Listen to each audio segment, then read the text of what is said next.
चलिए देखिए, हम चैप्टर 1 करने जा रहे हैं, परिमेय संख्या, इंग्लिश में बोलेंगे रैशनल नंबर।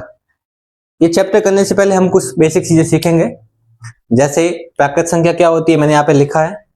प्राकृत संख्या क्या होती है या नेचुरल नंबर क्या होता है, जो 1 से स्टार्ट होता है, 1 2 3 ऐसे अनंत तक संख्याएं चलती रहती है, उसको बोलेंगे प्राकृत संख्या या नेचुरल नंबर। दूसरा मैंने यहाँ पे पॉइंट लिखा है पूर्ण संख्या है, या इंग्लिश में कहेंगे होल नंबर्स, जो शून्य से स्टार्ट होते हैं या 0 से स्टार्ट होते हैं, 0 1 2 3 ऐसे अनंत तक संख्याएं चलती रहती है।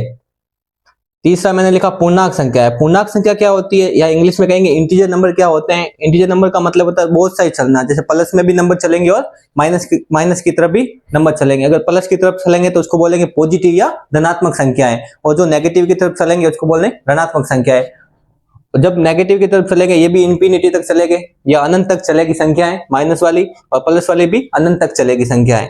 अब सम संख्या क्या होती है, जो 2 की टेबल में आती है, या 2 4 6 8, ये भी अनंत तक संख्याएं चलती रहती है। विषम संख्या या कहेंगे ओड नंबर। ओड नंबर क्या होते हैं, जैसे 1 3 5 7, जिसमें 2 का डिवाइड कभी नहीं होता है, उसको बोलेंगे विषम संख्या या ओड नंबर। अभाज्य संख्या क्या होती है, अभाज्य संख्या को इंग्लिश में बोलते हैं प्राइम नंबर। ये ऐसे नंबर्स होते हैं जिसमें या तो 0 0 नहीं है 1, जिसमें 1 या 100 का भाग जाता हो, वे संख्याएं प्राइम नंबर या अभाज्य संख्या कहलाती है। जैसे यहाँ पे मैं देख रहा हूँ 11 लिखा है, 11 में या तो डिवाइड 1 का होगा या खुद 11 का होगा, तो ये 11 क्या होगी, प्राइम नंबर या अभाज्य संख्या। आप इसको एक बार आप अच्छे से नोट कर लीजिए, फिर हम आगे करेंगे कुछ परिमेय संख्या एवं रैशनल नंबर्स की कुछ प्रॉपर्टीज या इसके गुणधर्म करने जाएंगे, गुणधर्म करेंगे जो मेन एग्जाम में आएंगे। पहले आप इसको अच्छे से नोट कर लीजिए, फिर इसको अच्छे से याद कर लीजिए, जो आपके आगे काम आएंगे। चलिए इसको नोट कर लीजिए एक बार आप।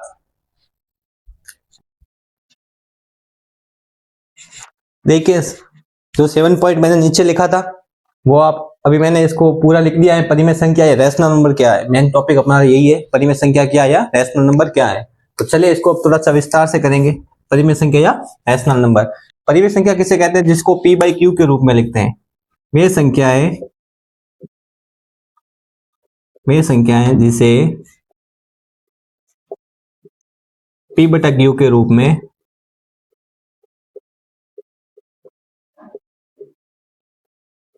लिखते हैं, और Q कभी भी 0 नहीं होना चाहिए।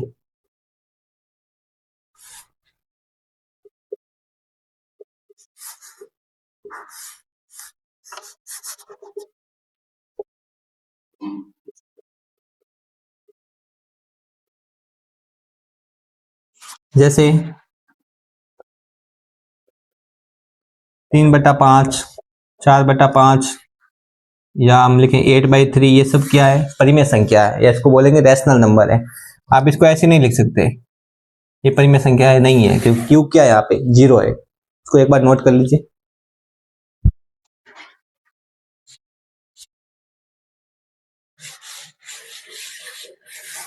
चलिए आगे देखिए, अब हम करवा रहे हैं परिमेय संख्या के कुछ गुणधर्म करवा रहे हैं या प्रॉपर्टीज करवा रहे हैं कि रैशनल नंबर की प्रॉपर्टीज कौन कौन सी होती है। तो हमने यहाँ पहले 2 प्रॉपर्टीज लिखी हैं, उसको करेंगे फिर इसके आगे करेंगे।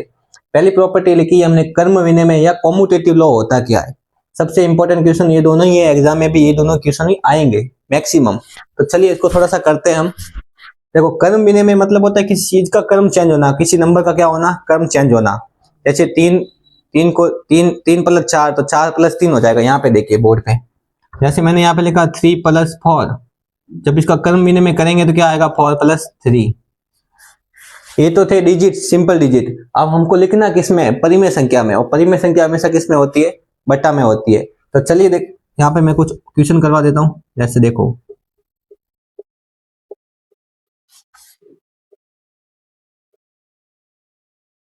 क्या होगा चेंज यहाँ पे, कर्म विनिमय। जब भी आपको इस टाइप के क्वेश्चन देखने को मिलेंगे तो आप कौन सी प्रॉपर्टी लगाएंगे, कर्म विनिमय या कॉम्यूटेटिव लॉ। इसमें क्या हो रहा है, कर्म क्या हो रहा है, चेंज हो रहा है। जैसे 3/2 मल्टीप्लाई 4/5 इक्वल में किया, 4/5 आगे आ गया, 3/2 पीछे की तरफ चला गया, तो कर्म क्या हो गया, दोनों का चेंज हो गया। आगे देखिए, शास्त्रीय नियम या एसोसिएटिव लॉ क्या होता है। जब भी एसोसिएटिव लॉ करोगे आपको 3 डिजिट दे रखेंगे, कितनी डिजिट, 3। चलिए हम इसको सीधा परिमेय संख्या रैशनल नंबर में लिखेंगे। जैसे 3/2, 4/5,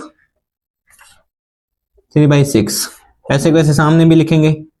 3/2, 4/5 और 3/6।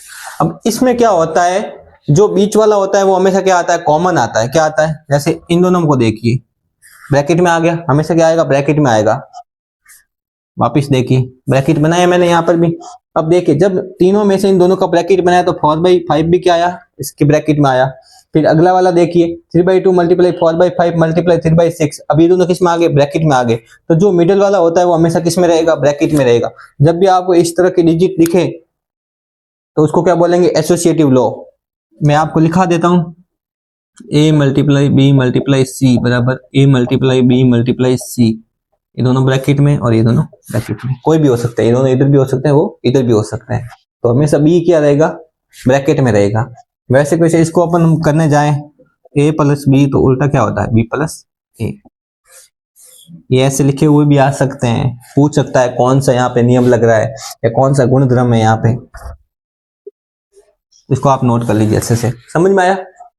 कर्म विनय में कर्म चेंज होगा, कर्म विनय में क्या होगा, एक आगे पीछे हो जाएंगे, ठीक है। और साक्षरी नियम में क्या होगा, या कॉमन एसोसिएटिव लॉ में क्या होगा, हमेशा जो 20 वाली डिजिट होगी वो हमेशा क्या रहेगी, ब्रैकेट के अंदर रहेगी। इसको आप एक बार नोट कर लीजिए अच्छे से।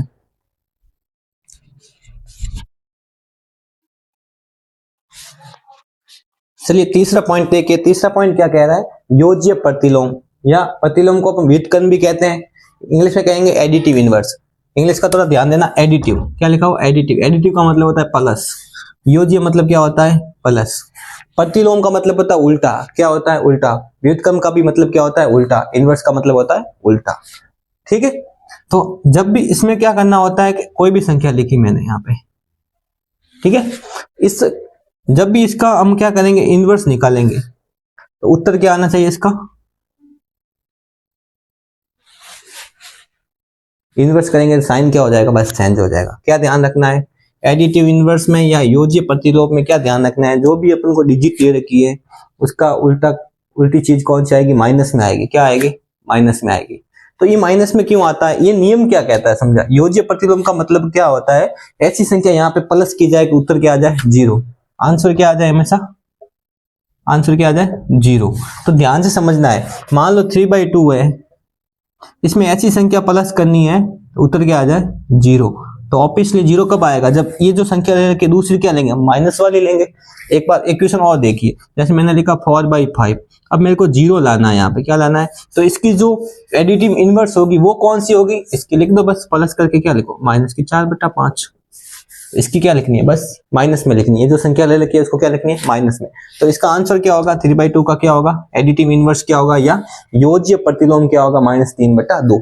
इसका मतलब ये होता है कि कौन सी संख्या प्लस करें तो आंसर क्या आ जाए, 0 आ जाए। तो हम -3/2 जब इस संख्या के साथ प्लस करेंगे तो आंसर क्या आता है, 0। इसलिए इनका नाम दे रखा है योज्य प्रतिलोम। ध्यान से देखिए दूसरा, ये है गुणात्मक प्रतिलोम। इसमें क्या करेंगे, हम गुणा करेंगे। गुणा करने, वह संख्या से गुणा करेंगे तो आंसर हमारे पास क्या आ जाएगा, 1 आना चाहिए। क्या आना चाहिए, 1 आना चाहिए। ध्यान से देखिए एक बार इसको ऊपर वाले को नोट कर लीजिए। क्या आना चाहिए, 1 आना चाहिए। तो जब भी पूछे कि 3/2 का क्या बताना है हमको, 3/2 का क्या बताना है हमको, कि गुणात्मक प्रतिलोम बताना है। गुणात्मक प्रतिलोम, इस संख्या से किस संख्या से गुणा करा जाए, कि प्रतिलोम लेना है। मतलब प्रतिलोम का मतलब उल्टा, इस संख्या का वो संख्या उल्टी लेनी है जिसके गुणा करने पे क्या आ जाए, आंसर 1 आ जाए।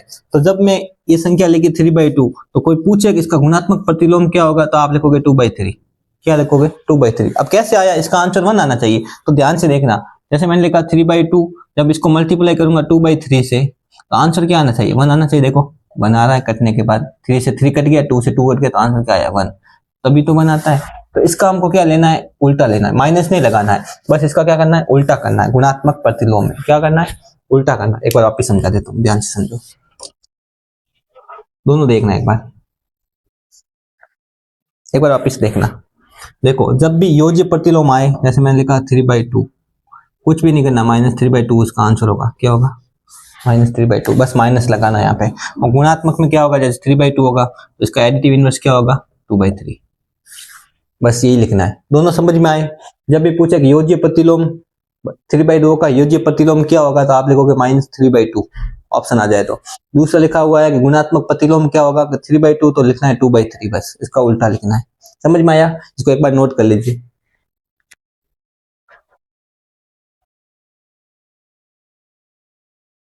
देखो अभी मैंने 5वां पॉइंट लिखा है कि गुणात्मक तत्समक, तत्समक का ध्यान देना थोड़ा सा, गुणात्मक तत्समक या मल्टीप्लिकेटिव आइडेंटिटी। मल्टीप्लिकेटिव आइडेंटिटी में क्या होता है, जब भी इसको मल्टीप्लाई करेंगे तो आंसर क्या लिखना है, हमेशा 1 आना चाहिए। तो इसमें एग्जांपल से मैं समझा देता हूँ बस। 3/2 मल्टीप्लाई 2/3 इक्वल्स टू 1। जब भी ऐसा क्वेश्चन लिखा हुआ आएगा, देखो ध्यान से देखो, ये दोनों आपस में कट रहे हैं, तो आंसर क्या आ रहा है, 1 आ रहा है। जब भी ये एग्जाम्पल, इस टाइप का एग्जाम्पल होगा, इक्वल में क्या दिया होगा, 1 दिया हुआ होगा, तो आप क्या लिखोगे, गुणात्मक तत्समक या इंग्लिश में कहेंगे मल्टीप्लिकेटिव आइडेंटिटी। ऐसे कैसे, योजित तत्समक में क्या होता है, जब भी किसी संख्या को जोड़ते हैं या घटाते हैं, हमेशा आंसर क्या आना चाहिए, 0। ये जो पूरी आइडेंटिटी दे रखी है, इसको बोलते हैं योजित तत्समक या एडिटिव आइडेंटिटीज। समझ में आया? जब गुणा करेंगे तो आंसर क्या आना चाहिए, 1 आना चाहिए, तो उसको बोलेंगे गुणात्मक तत्समक या मल्टीप्लिकेटिव आइडेंटिटीज। या योजित तत्समक में जब अपन प्लस करेंगे किसी संख्या को, तो आंसर क्या आना चाहिए, 0 आना चाहिए। कोई भी संख्या हो सकती है, यहाँ पे आंसर क्या आना चाहिए, 0 आना चाहिए। उसको बोलेंगे एडिटिव आइडेंटिटीज। जिसका 1 आएगा उसको बोलेंगे मल्टीप्लिकेटिव आइडेंटिटीज। इसको आप नोट कर लीजिए, इंपॉर्टेंट है।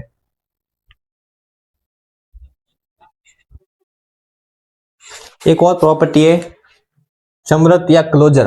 ये क्लोजर क्या होता है, ठीक है, ये होती क्या है, ये यूज कब की जाती है, मान लो जैसे हमको दे रखा है कोई पूर्णांक संख्या दे रखी हो, ठीक है, कोई भी पूर्णांक संख्या हम लेंगे तो प्लस या माइनस या गुणा या भाग करेंगे। जब भी ये वाला हम करेंगे प्लस माइनस गुणा या भाग, तो वही प्रॉपर्टी वापिस आनी चाहिए। जैसे मान लो मैं किसी पूर्णांक संख्या ले रहा हूँ, क्या ले रहा हूँ, पूर्णांक संख्या। अब पूर्णांक संख्या पता ही है, जो माइनस और प्लस वाले कोई भी संख्या ले लेते हैं। अब पूर्णांक पे भी हम करेंगे, प्लस कर लेते हैं, माइनस के 5 और प्लस के कर देंगे 4। जब इसको सॉल्व करेंगे तो कितना आंसर आएगा, -1। जो ये -1 आया, ये क्या है, पूर्णांक संख्या है, बिल्कुल है, -1 भी पूर्णांक संख्या है। मतलब सॉल्व करने के बाद क्या आना चाहिए, वापिस वही आना चाहिए। पूर्णांक का पूछे तो पूर्णांक क्या आना चाहिए। जैसे मान लो मैंने होल नंबर्स ले लेते हैं, ये इंटीजर था। होल नंबर्स का मतलब होता है पूर्ण संख्या। पूर्ण संख्या 0 से आगे वाली कोई भी संख्या ले लेंगे, जैसे 0 + 1 करेंगे तो वापस 1 आ रहा है। 1 आ रहा है, तो ये 1 क्या है, क्या 1 पूर्ण संख्या है, बिल्कुल पूर्ण संख्या है 1, तो वापस वही आना चाहिए, ठीक है। तो जैसे मान लो कोई भाग ले लेता हूं मैं, 3/2, ठीक है। अब इसमें ध्यान से देखिए, अब इसको मैं अगर भाग दूंगा तो ये तो परिमेय संख्या है। अब जब मैं इसका भाग दूंगा तो वापस परिमेय संख्या में थोड़ी आएगा। 2 का अगर इसमें भाग दूंगा तो वापस परिमेय संख्या थोड़ी आएगी, पॉइंट में आएगा आंसर, तो परिमेय संख्या नहीं आएगी, तो परिमेय संख्या का नहीं होगा, नॉट। तो क्लोजर का मतलब यही है, जो हम प्रॉपर्टीज ले रहे हैं या जो हम ले रहे हैं, पूर्णांक संख्या या पूर्ण संख्या या इंटीजर्स, जो भी हम ले रहे हैं वो संख्या वापस सेम के सेम आनी चाहिए। उसको बोलते हैं क्लोजर या समृद्ध नियम। हमारा पहला चैप्टर यहाँ से कंप्लीट होता है। इसके थोड़े 2-3 क्वेश्चन समझा देंगे, आप इसको नोट कर लीजिए एक बार।